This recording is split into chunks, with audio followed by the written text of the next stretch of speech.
2013 পর 2025 12 বছর পর ফের মৌনী অমাবস্যার দিনই প্রয়াগরাজে পদপৃষ্ট হয়ে মারা গেলেন পুণ্যার্থীরা। এই ঘটনায় উঠছে অব্যবস্থার ভুরি ভুরি অভিযোগ। বড়সড় প্রশ্নে যোগী প্রশাসন। মঙ্গলবার মাঝরাতে মহাকুম্ভে বিপর্যয়, পদপিষ্ট হয়ে একের পর এক পুণ্যার্থীর মৃত্যু। পুণ্য করতে গিয়ে প্রাণটাই চলে গেল। এর দায় কার? অনেকেই আঙুল তুলছে যোগী প্রশাসনের দিকে। গাফিলতি, অব্যবস্থার নানা অভিযোগ। অবস্থা খারাপ বলেই তো এই জায়গায় তো গেছে, নালে এরকম যখন আমি তোমায় নিতে পারবো সেই বর্জনটা ধরে রাখতে হবে। তো তোমায় যখন আমি নিতে পারবো না সেরকম মুখে বলে তো কোনো কাজ করে লাভ নেই।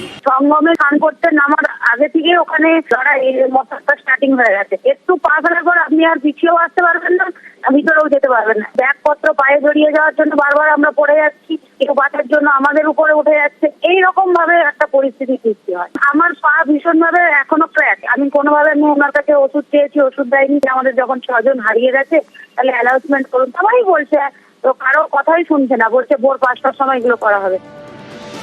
উত্তরপ্রদেশের প্রয়াগরাজে গঙ্গা, যমুনা এবং সরস্বতীর সঙ্গম। এখানেই হয় কুম্ভ মেলা। পুণ্য অর্জনে নদীতে ডুব দেন পুণ্যার্থীরা। 3 নদীর পাড়ে 5টি ঘাটে স্নান করেন পুণ্যার্থীরা: মাহেওয়া, নৌকায়ন, সরস্বতী, কিলা এবং জ্ঞানগঙ্গা। অভিযোগ, ঘাটগুলিতে যাওয়ার জন্য রাস্তায় ঠিকমতো দিক নির্দেশ করা ছিল না। নৌকায়ন এবং সরস্বতী ঘাটের রাস্তায় ভিড় নিয়ন্ত্রণে উপযুক্ত ব্যবস্থা ছিল না। যমুনা নদীর ওপরে বেশ কয়েকটি ব্রিজ বন্ধ ছিল। এও অভিযোগ, শুরু থেকেই উত্তরপ্রদেশ পুলিশ ভিআইপিদের বেশি গুরুত্ব দিচ্ছিল। অনেকেরই দাবি, এসবের জেরেই পদপিষ্টের মতো ঘটনা রোখা যায়নি, যার জেরে অনেক পুণ্যার্থীর প্রাণ চলে গেল। আর এখন যোগী প্রশাসন ভিআইপি মুভমেন্ট বন্ধের কথা বলছে।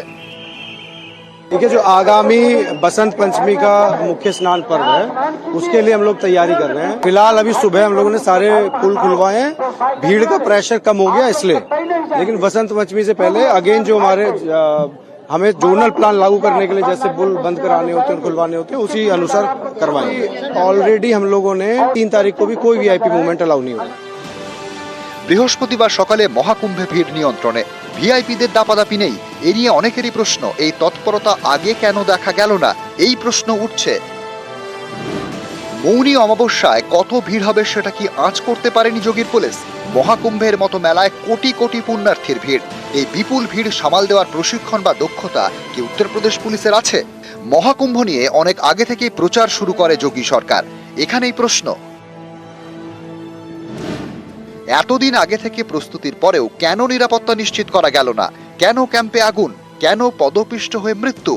প্রচারে বলা হলো বিশ্বমানের মেলা, বিদেশি পুণ্যার্থীদের ভিড়, কিন্তু প্রশ্নটা হলো, বিশ্বমানের নিরাপত্তা ব্যবস্থা কি ছিল?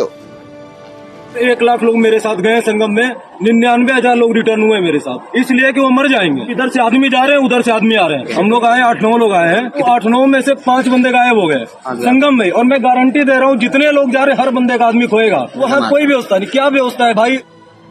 বেশিরভাগ পুণ্যার্থীদেরই লক্ষ্য ছিল সঙ্গম ঘাটে স্নান। মঙ্গলবার মাঝরাতে সেখানে সাধুরা স্নান করছিলেন। এমন সময় ব্যারিকেড ভেঙে ঢুকে যায় পুণ্যার্থীরা। ভিড়ের চাপ সামলানো যায়নি।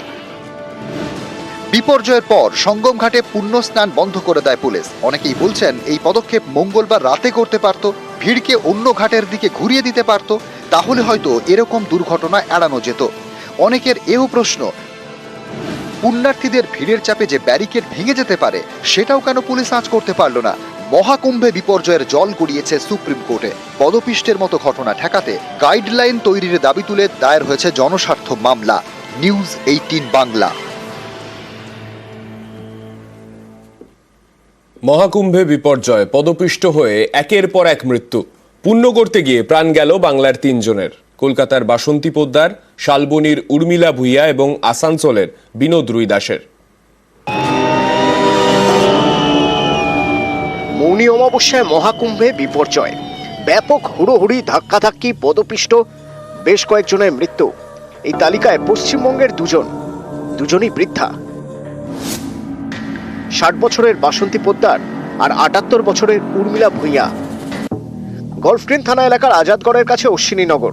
এখানকারই বাসিন্দা বাসন্তী পোদ্দার ছেলে, মেয়ে এবং দিদির সঙ্গে কুম্ভ মেলায় গিয়েছিলেন। সেখানেই পদপিষ্ট হয়ে মৃত্যু 60 বছরের বাসন্তী পোদ্দারের। 12টা 40-45 নাম্বার, ওখানে আমি ভাই ঘাট অব্দি পৌঁছে যাই। সাগরদাম ঘাট গেলো যেগুলো হঠাৎ দেখি হাজার হাজার লোক একসাথে আসলো, পুরো চাপাচাপি করে চালু করলো। সেই টাইমটাতে পুলিশ একটাও নেই, কোনো ভলেন্টিয়ার ছিল না, সবাইকে ফেলে দিল। আমাদের মতন আরো কত লোককে ফেলেছে, আমাকে আধা ঘন্টা পরে তোলা হয়েছে, মাকে আরো 15 মিনিট পরে তোলা হয়েছে। এরকম মানে মায়ের ওপর আরো 3 জন রয়েছে, ওরকম ব্যাপার।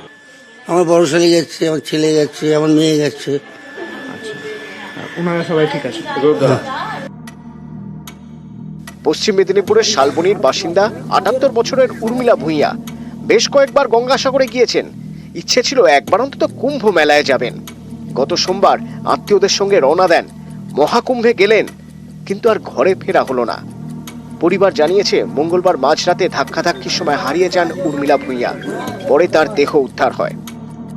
দিদিমার ডেড বডি পাওয়া গেছে। এই ভিড়ের মধ্যে সবাই হাতছাড়াছাড়ি হয়ে গেছিল, সেই জন্যই সবার একটা ধারণা যে হয়তো ওই ভিড়ের থেকে পদপিষ্ট হয়ে মারা গেছে। সবাই মিলে গেছে, এবারে কোন রকমের দল ছাড়াছাড়ি হয়ে গেছে, ঠেলাঠেলি এসে এখন এরকম মর্মান্তিক ঘটনা ঘটবে সেটা কি আমরা তো জানি না।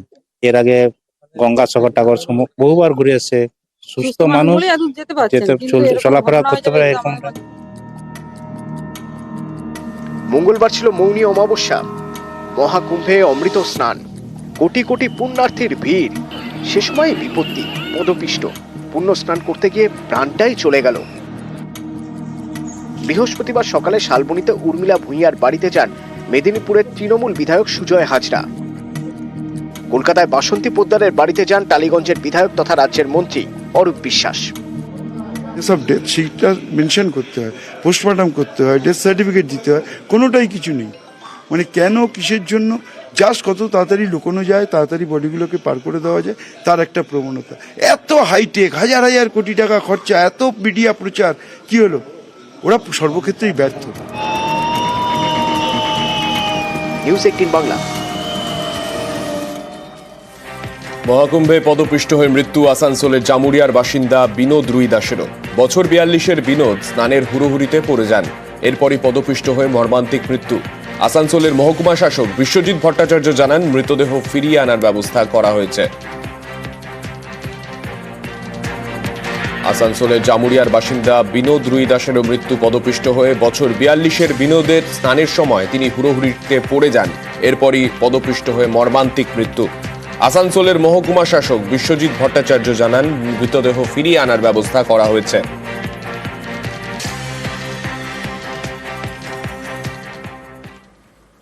ওয়েদার আপডেটের দিকে নজর রাখবো। প্রথমেই একটা খারাপ খবরই বলা যেতে পারে, কেননা বাংলা থেকে এবার বিদায়ের পথে শীত।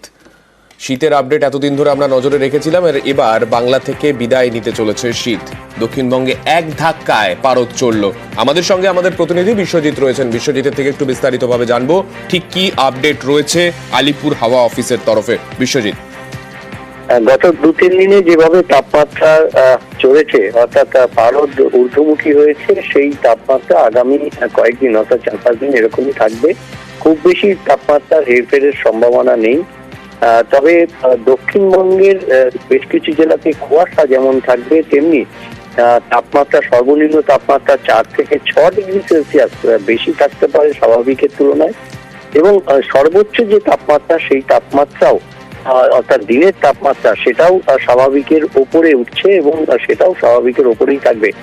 অর্থাৎ আগামী কয়েকদিন এরকম পরিস্থিতি থাকবে। আংশিক মেঘলা আকাশ হতে পারে, কারণ পশ্চিমী ঝঞ্ঝা একের পর এক আসাতে উত্তর পশ্চিমের যে শীতল হাওয়া, সেই শীতল হাওয়া আসছে না, আর তার ফলে সেই জায়গা নিচ্ছে পূর্বালি হাওয়া। দক্ষিণ পূর্ব বাতাসে ভর করে প্রচুর জলীয় বাষ্প ঢুকছে, তার ফলে কোথাও কোথাও যেমন আংশিক মেঘলা আকাশ হবে, তেমনি কোথাও কোথাও ঘন কুয়াশার সতর্কবার্তা থাকবে। আজও ঘন কুয়াশা সকালের দিকে রয়েছে পশ্চিম বর্ধমান, পূর্ব বর্ধমান, বাঁকুড়া, মুর্শিদাবাদ, নদিয়া, এই জেলাগুলিতে যেমন ঘন কুয়াশা, বাকি জেলাতেও সকালের দিকে হালকা মাঝারি কুয়াশা এবং বেশ কিছু জেলাতে, বিশেষ করে যেগুলো উপকূলের জেলা এবং বাংলাদেশ সংলগ্ন জেলা, সেখানে এই সকাল থেকে বেশ কিছুটা সময় সূর্যের দেখা নাও মিলতে পারে এবং দিন ও রাতে একটা গরমের অনুভূতি থাকবে আগামী কয়েকদিন। এবং ফেব্রুয়ারির মাঝামাঝি অর্থাৎ মাঘ মাস শেষ না হতেই শীতের বিদায়ের পূর্বাভাস দিচ্ছে আলিপুর আবহাওয়া দপ্তর। ধন্যবাদ বিশ্বজিৎ। আর এইদিকে হাওয়া অফিসের যে আপডেটের কথা বিশ্বজিৎ বলছিল, অর্থাৎ বাংলার 8 জেলায় ঘন কুয়াশার সতর্কতাও কিন্তু হাওয়া অফিসের তরফে দেওয়া হয়েছে। দক্ষিণবঙ্গের 4 জেলার পাশাপাশি উত্তরবঙ্গের 4 জেলাতেও কুয়াশার সতর্কতা। দার্জিলিং, জলপাইগুড়ি, কোচবিহার, উত্তর দিনাজপুরেতে দৃশ্যমানতার সমস্যা। আমাদের সঙ্গে আমাদের প্রতিনিধি পার্থ রয়েছেন। পার্থ, উত্তরবঙ্গের জেলাগুলোর ঠিক কি অবস্থা? দৃশ্যমানতার যদি কম হয় সেক্ষেত্রে রাস্তাঘাটে বা জাতীয় সড়কগুলোতে যান চলাচলের তো সমস্যা তৈরি হচ্ছে। দেখো, একেবারে এই সকাল থেকে কিন্তু কুয়াশায় যে দাপটটা কিন্তু অব্যাহত রয়েছে গোটা উত্তরবঙ্গ জুড়ে। পাহাড় কিংবা সমতল সর্বত্রই কিন্তু সকাল থেকে ঘন কুয়াশার চাদরে ঢাকা রয়েছে। আংশিক মেঘলা রয়েছে দার্জিলিং, কালিম্পং, কার্শিয়াং পার্বত্য এলাকা এবং হালকা থেকে মাঝারি বৃষ্টিপাতের সম্ভাবনা রয়েছে পাহাড়ি এলাকায়। আর সেই ক্ষেত্রে কুয়াশার ঘনঘটা থাকায় কিন্তু দৃশ্যমানতা কম। আর তার জেরেই কিন্তু একদিকে যেমন দূরপাল্লার ট্রেন তা খানিকটা যেমন ধীরগতিতে চলছে, তেমনি আর এই যদি কুয়াশা থাকতে অব্যাহত থাকে তাহলে কিন্তু উড়ান চলাচলও কিন্তু ব্যাহত হতে পারে। বেশ, ধন্যবাদ পার্থ।